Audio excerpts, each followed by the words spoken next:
Let's look at what force the New Zealand military is authorised to use against the public, particularly regarding arrest, stopping vehicles and entering homes. It's important to understand this for our own protection against tyranny. A country's defence force is meant to protect the nation and their interests against foreign threats. They will also support the public in an emergency, but aren't meant to use force against their own population or act as a policing force. The Defence Act 1990 sought to control this, but loopholes are now being exploited through other acts to use the military against the New Zealand public. Under the Health Act 1956, a medical officer of health can arrest people attempting to leave quarantine, and any person, including the military, can be used to assist them. This is why you see the military managing quarantine facilities and able to detain people there.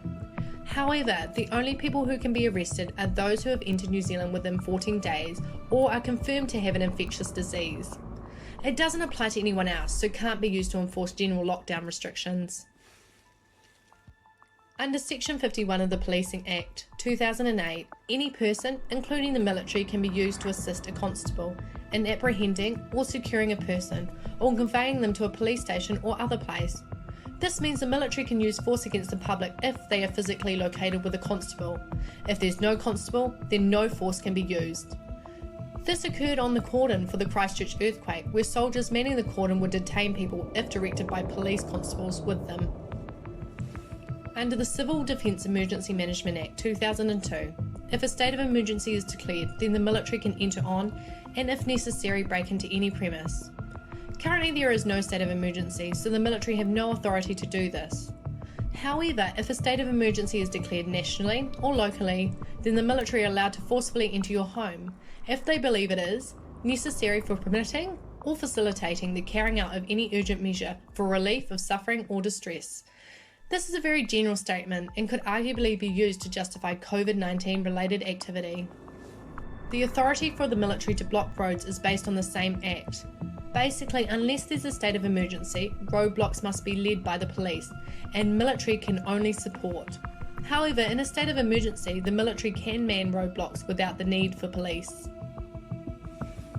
Under the Rush Through COVID-19 Public Health Response Act, the military can be appointed as enforcement officers, and this allows them to search cars and property, excluding dwellings, but does not allow them to use force to do this. At this time of this video being made, the NZDF are not authorised as COVID-19 enforcement officers, but this could change in the future.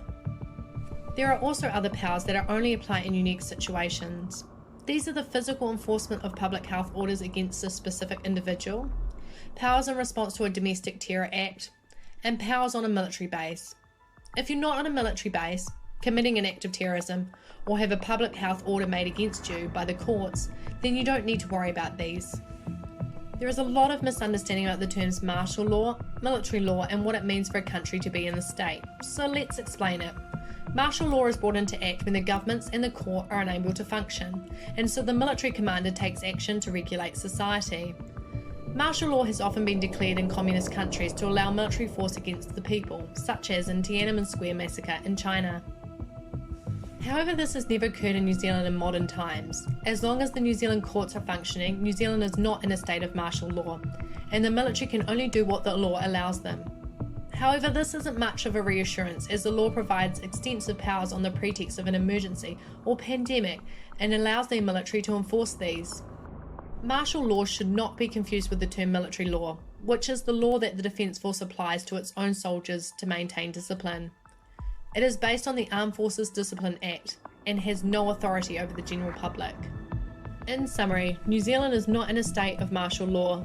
New Zealand military can only arrest you if you are trying to leave quarantine or they are with a police officer.